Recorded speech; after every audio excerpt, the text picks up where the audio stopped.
Welcome. What a time to be alive. Please check out CariniArts.com for my shop, my blog, my podcast. Join on my other platforms for much more, including Facebook and Instagram. Today, I want to talk about what it means to be an artist in the pandemic and in the post-pandemic world. I know so many of us were affected this past year by what happened, both positively and negatively. So I want to know, how has it impacted you? What has it changed for you? I know for me personally, that I saw it as an opportunity to move forward in a lot of ways. So although it was a very difficult and devastating time in many regards, I also had to recognize the opportunity as an artist to step up, be an ambassador, and to grow. Because the harsh reality is that when other people are standing still or moving backwards, you can still find ways to move forward. So let's take a trip back, though, to when this all started. And prior to that, I had left my job in 2019. And I just decided that I couldn't do it anymore. I couldn't work for somebody else. I decided that working towards somebody else's dream rather than my own was just making me feel incomplete. There was something missing. I just didn't really see a purpose to anything. And I was getting to my breaking point. I said, you know what? I'm going to go for this. I'm going to burn the bridges. I'm going to burn the boats. I'm going to go all in on my dream. And so even though I was a professional artist prior to that, I was always holding on to something else because there was this illusion of security. And I thought that having another job would give me the resources and the platform to really make this a viable thing and to make it work for me. But what I found was it wasn't until I let go of those things, that illusion of security, that job and working towards somebody else's dream, that I could free up my mind and my body to really grow and become the best artist I could be. So having left around June 2019 for that, when the pandemic hit last March, I was kind of already set in terms of I was working from home already. I was doing my thing. And so I felt in many regards that I was in an advantageous position. And I felt terrible for so many other people, seeing people lose their jobs, losing their opportunities, other artists that were used to working with galleries or doing shows and events lose out on those opportunities as things started to close down. And I myself am an artist that would do a lot of music festivals and art fairs, art festivals. And I always looked at those as my big way of getting my work out there, getting my work seen. Because being self-represented these days and not working a lot with other galleries, those are the opportunities that I rely and depend on for people seeing my work aside from social media. Now, luckily, as we move into the pandemic, we are in a social media age, and that in many ways was the saving grace. The fact that social media allows us to connect with people not only locally, but definitely locally, but also on a national and international level. So it, in many regards, kept me afloat and provided me an outlet and an opportunity to carry on, even though a lot of these things were being shut down and stopping. So I find that as an artist, when you are stifled by something, when something closes down, when one door closes, that we need to use our creativity to find solutions. And we as artists, that's what we do. We find solutions when it appears that there isn't one. We create them. We create possibilities. We work with the impossible. And so I've always kind of looked at it from that perspective, that even though it may seem impossible, there's got to be something that I can do. There's always an opportunity. And somebody brought something up, an idea recently that really kind of hit home. And they said, there are billions of people on this planet. If I can't get someone to invest in my work, then I'm doing something wrong. And I wouldn't necessarily say that you're doing something wrong, but it was a great way to look at it as, hey, there's all these opportunities out there. So something's not working. Maybe I'm not reaching these people, but maybe there's a way to reach these other people or to make something else happen. And so as we got deeper into the pandemic, when it was a few months in and I lost my ability to do my shows and my festivals where I'm able to connect with people, build rapport, it started to depress me a little bit. I was really struggling with that mentally. And I was questioning whether or not I was going to be able to keep the boat afloat, to keep things going. And I had to really dig deep. And I hit this point where I was feeling like I really didn't want to create. I didn't want to do social media. But I could see when I was browsing that other artists out there were saying the same thing. They were feeling like they lacked the motivation, like they lacked the inspiration, the drive to carry on and to do things at that time. And so I said, you know what? You've been doing this for a long time. It's your time now to show other people a way, to build a bridge and to show other people the possibilities. And so even though I was really struggling with a lot of things, including my mental and physical health, I decided that I wanted to put that into the work. So even though I didn't feel like creating, I did what I talk about because I believe that you have to be a person of substance that does the things that you speak about. And so I started making work even when I didn't feel like making work. And sometimes it's just about getting that engine going. It's about getting started, because it's hard to go from cold to extremely hot. You kind of got to get the engine warmed up a little bit. So even if you're just going through the motions or checking off the little boxes, those little boxes really add up over time. So I said, hey, if you're feeling blue, if you're feeling gray, if you're really struggling right now, then make a lot of blue work, make gray work, make work that reflects what you're feeling. The truth is that the most powerful and important work you can make is work that comes from a place of vulnerability and honesty. It's not about putting on a show for people or pretending to be something that you're not. It's being whatever it is that you are in all of its essence. And so that may mean being something or saying something that other people don't understand. But I'm telling you that if your heart and soul is in what you do, there is someone out there that will connect with it. And so I recognize that there were people out there that might be scrolling at 3 a.m. and might come across my post or something that I was doing, like my demos and tutorials that I started doing live on Facebook during the pandemic. And it might have been the thing that helped them through. Now, I'm not to say that I am somebody that is helping a lot of people out or doing this or that, but you never know who you could be reaching or who you could be impacting. And I think that it was important to set a precedent at that time of struggle, to be an ambassador and to be an advocate for the arts and to be somebody that really helped lift people up in a time where I kind of felt like I needed it myself, but my experience has taught me that sometimes you have to be the person that lifts yourself up. So being an artist in the pandemic, how has it affected you? How has it impacted you?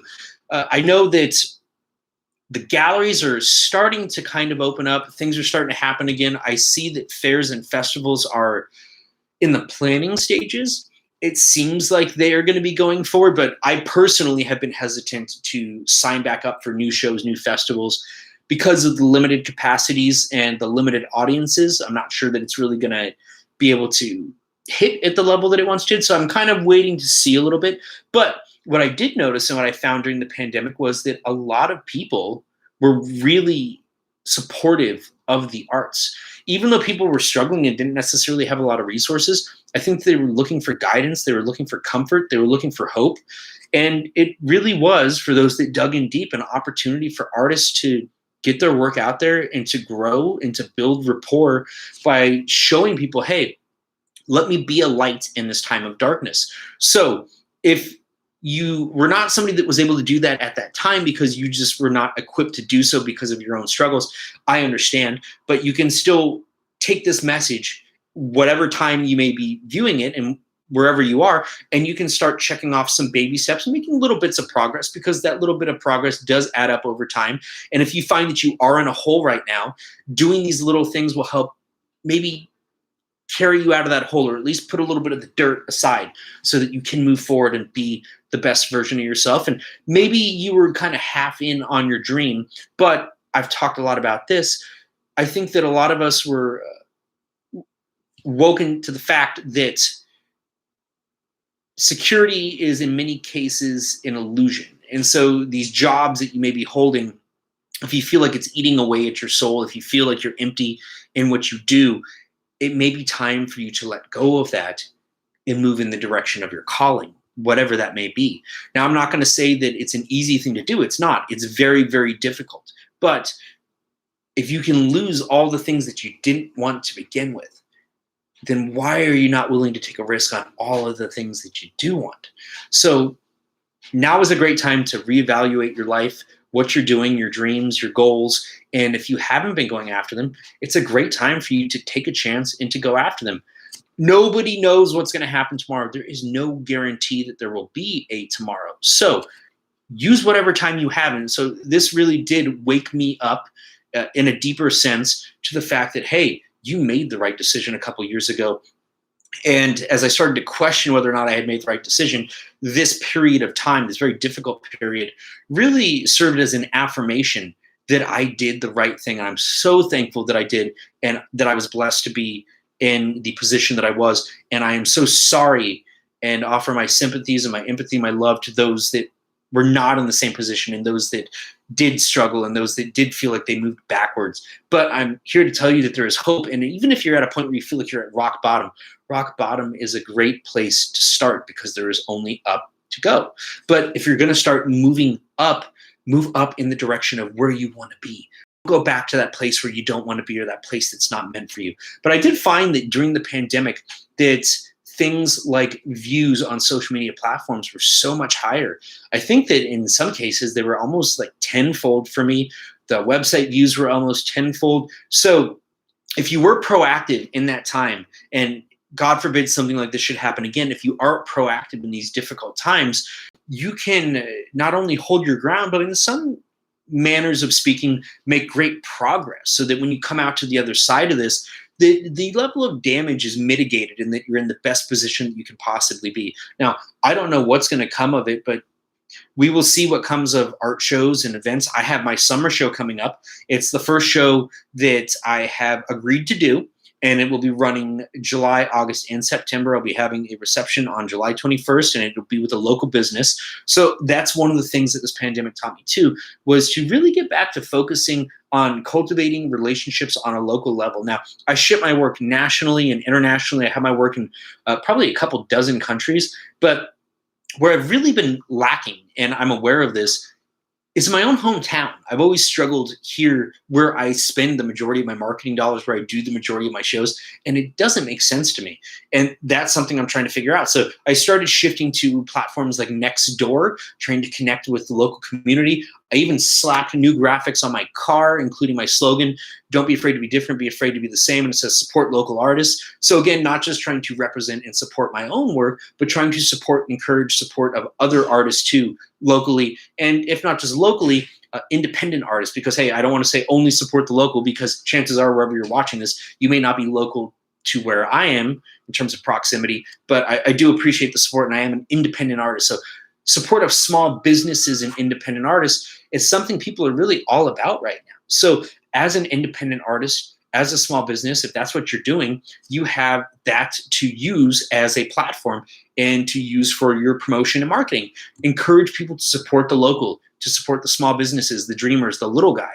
I would rather support the little guy than the big blockchains that were getting bailed out, because we all know that the secret behind it is that these big companies, they know how to go through these processes. They have legal teams that know how to go through these applications and all these different things to sequester and secure funds and money. Small mom and pop shops don't know how to do that stuff. So again, getting back to supporting the local. And I think it's a wonderful and beautiful thing. I'm hoping that this was an opportunity for people to reflect and to open their eyes. I know that in many cases it may have been difficult, because when you feel like you're struggling, the last thing you want to do is look in the mirror.